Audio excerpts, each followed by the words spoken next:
এটা কি কিসের টাকা দাদা করবেন? আমরা তো Hey guys, Assalamualaikum. Myself Fardin Ahmed and welcome to my another vlog. Guys, আপনারা ব্লগের শুরুতে তো দেখেই নিলেন আজকের ব্লগটা কি নিয়ে হতে যাচ্ছে। Guys, আজকে হচ্ছে বিয়ের দিন, বরপক্ষরা বউদের বাড়িতে যাবে। আপনারা যারা গ্রামে থাকেন তারা তো অবশ্যই জানেন গ্রামের বিয়েটা কেমন হয়ে থাকে। তাই চলে আসলাম বরদের বাড়িতে, চলে আসলাম বরকে দেখার জন্য। এখানে আসি দেখি যে বরকে সবাই সাজাচ্ছিল। গাইস, এখানে বরকে শেরওয়ানির সাথে অনেক ভালো লাগতেছিল।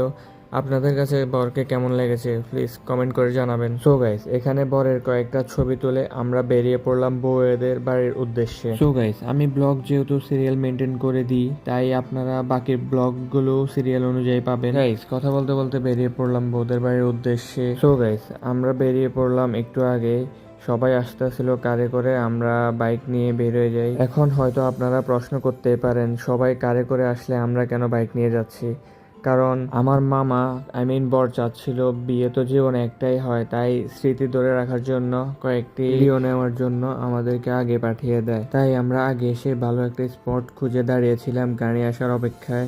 সো গাইস, তারপর দেখতে দেখতে গাড়িগুলো চলে আসে, গাড়ি আসে, তারপর আমরা কয়েকটা সিনেমাটিক শট নিয়ে আমরা আবার বেরিয়ে পড়লাম গাড়িগুলো আগে যাওয়ার জন্য। কারণ সামনে গিয়ে আরো কয়েকটা শট নেওয়ার বাকি ছিল, তাই আমরা তাড়াতাড়ি করে গাড়িগুলোর সামনে বাইক নিয়ে চলে যাই। এখানে আমার মামা বিয়ের জন্য গাড়ি অনেকগুলো বুক করছিল, তাই গাড়ি একটা একটা করে পার করতে অনেক সময় লাগে যাচ্ছিল। দেখতে দেখতে গাড়িগুলো পার করে আমরা সামনে গিয়ে আরেকটা স্পটে দাঁড়িয়ে গাড়িগুলোর কয়েকটা শট নিই। শটগুলো নিতে অনেক সময় লাগে যাচ্ছিল কারণ অনেকগুলো গাড়ি ছিল তো, তাই একটু সময় লেগে যায়। দেখতে দেখতে এই শটটিও প্রায় শেষের দিকে। সো গাইস, আপনারা একটা জিনিস কি খেয়াল করেছেন, আমি প্রত্যেকবার শট নেওয়ার সময় মাঝখানে একটা আননোন গাড়ি থেকে যাবেই। যেমন শট নেওয়ার সময় মাঝখানে অন্যান্য গাড়ি একটা দুটা থেকে যায়, এখানে যেমন একটি সিএনজি থেকে গিয়েছিল এবং আমার ওই শটটাতেও একটা পিকআপ ভ্যান ছিল, আপনারা একটু খেয়াল করলে দেখবেন। সো গাইস, যা হয়েছে এই শটটাও কমপ্লিট করলাম। তারপর দেখতে দেখতে লাস্ট শটে চলে আসলাম। এখানে লাস্ট শটটা ছিল বড়ের গাড়িটি আসবে, আমরা সামনে থেকে ভিডিও করব, আস্তে আস্তে একদম বিয়ে বাড়িতে চলে আসবে। সো গাইস, আপনারা শটটি দেখুন এবং কমেন্ট করে জানাবেন শটটি কেমন হয়েছে। আর গ্রামের রাস্তা তো, রাস্তাগুলো একটু ভাঙা ছিল এবং কি ঘন ঘন মোড় ছিল, তাই শটগুলো দেখতে অতটা ভালো লাগে নাই হয়তো, বা আপনারা শর্টগুলো দেখলেই বুঝবেন। গাইস, এই শর্টগুলো নিচ্ছিল আমার পেছনে আমার এক মামা। শর্টগুলো হয়তো আপনাদেরকে ঠিক মতো দেখাতে পারি নাই কারণ অরিজিনাল শর্ট যেগুলো ছিল ওগুলা আরেকজনের কাছে ছিল, ওগুলো আমি নিতে পারি নাই। আমার কাছে যেগুলো ছিল ওগুলা ডুপ্লিকেট শর্ট ছিল, তাই এগুলাতে একটু কোয়ালিটি লো হয়ে যায়, তাই পুরোপুরি ক্লিয়ার দেখা যাচ্ছে না। সো গাইস, দেখতে দেখতে চলে আসলাম বউদের বাড়িতে। আসি দেখি যে তারা অনেক সুন্দর করেই বিয়ে বাড়িটি সাজিয়ে রেখেছিল, যেমন গেট, বিভিন্ন রঙের লাইট, দেখতে আসলে অনেক ভালোই লাগতেছিল। দেখতে দেখতে এদিকে বর গাড়ি থেকে নেমে যায়, নামার পর কনের পক্ষের লোকেরা বরকে গেটে আটকায় তাদের সালামের জন্য। এখানে গাইস, যারা গ্রামে থাকেন তারা তো অবশ্যই জানেন কনের পক্ষের লোকেরা এখানে কি করে থাকে। সো গাইস, এখানে আপনারা নিজেরাই দেখুন কনে পক্ষের লোকেরা এখানে কি করে থাকে। সালাম দেওয়া হলো, সুন্নত, শান্তি, শান্তি, বাস। পানি খাবা, বেশি দিন দরকার নাই।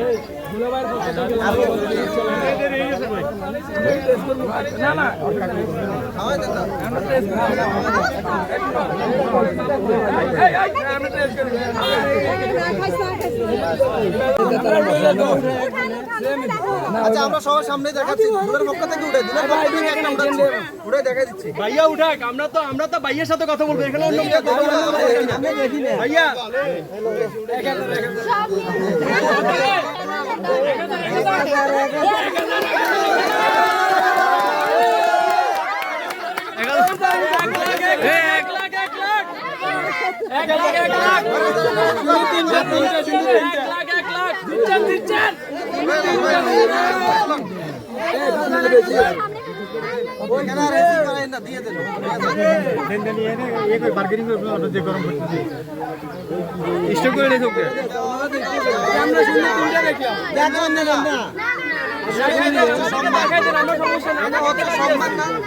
আপনাদেরকে দেখাই দেয়।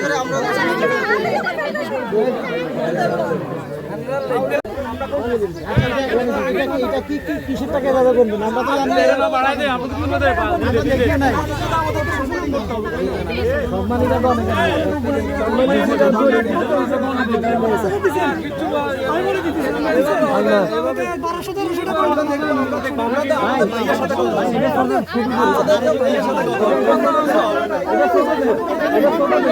আরে এটা ছোটদের মনে বড়রা ঢুকতেছে কেন আমরা ভাইয়াকে নিয়ে সম্মান